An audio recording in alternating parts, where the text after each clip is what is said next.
అయితే మనం మహాత్ముని ఆశ్రయించవలసిందే.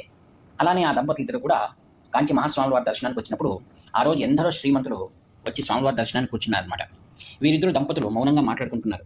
మనకు స్వామివారి దర్శనం ఇస్తారా, మన యొక్క ఈ పేదతనాన్ని పోగొడతారా, మనం ఎప్పుడు మళ్ళా సుఖంగా ఉండగలము అని ఆలోచన చేస్తూ భగవంతుడ స్వరూపమైనటువంటి గురువును ప్రార్థిస్తుండగా స్వాముల వారు త్రికాల జ్ఞానులు, కాంచి కామకోటి పీఠంలో ఉన్నటువంటి పీఠాధిపతులందరూ కూడా త్రికాల జ్ఞాన సంపన్నులు. అనగా మనందరి పూర్వజన్మలు, ప్రస్తుత జన్మలు మరియు ముందు జన్మలో ఏం కాబోతున్నామో వారికి స్పష్టంగా తెలుసు. ఆ విధంగా మహాస్వాములు వారు వీరిని గుర్తించిన వారై చాలా ప్రేమతో వారిని దగ్గరికి పిలిచారు. వారికి ఎంతో ఆనందమై స్వాముల వారి దగ్గర సాష్టాంగ దండ ప్రణామం చేశారు. బాగున్నారా అని అడిగారు. మరి అందరి ఎదురుగా తమ యొక్క జీవనాన్ని ఎలా చెప్పుకోగలరు? సంస్కారం కాదు కదా. అలా మౌనంగా కూర్చోగానే స్వాముల వారు వారిద్దరిని కూడా పూజ అయిన వరకు ఇక్కడే కూర్చొని తర్వాత చంద్రమౌళీశ్వర ప్రసాదాన్ని తీసుకోండి అన్నారు. అక్కడ ఉన్న శ్రీమంతులందరూ ఆశ్చర్యపోతున్నారు. మేము స్వాముల వారి కోసం ఇక్కడ కూర్చుండగా ఆయన ఎంత పేదవారిని పిలిచారు, వారి చినిగిన వస్త్రాలు మలినంగా ఉన్నారు. అయితే స్వాముల వారు భౌతికమైన దేహాన్ని కానీ భౌతికమైన వస్తువులను కానీ చూడరు.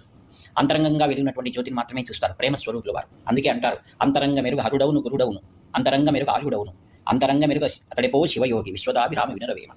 అలా వారిని తర్వాత పిలిచి పూజ అయిన తర్వాత తీర్థ ప్రసాదాలు ఇచ్చి అప్పుడు అక్కడ శ్రీమంతులతో అంటారు, వీరి గురించి మీకు తెలుసా, వీరు శరభోజ మహారాజు కాలంలో వీరి వంశస్థులు అనేకమైనటువంటి దేవస్థానాల పునర్జీవితం చేసినటువంటి వారు. అయితే కాలం వీరికి అనుకూలించక ఈరోజు పేద స్థానంలో ఉన్నారు అని అందరికి చెప్పగానే వారిని తలకాయ ఉంచుకుంటారు.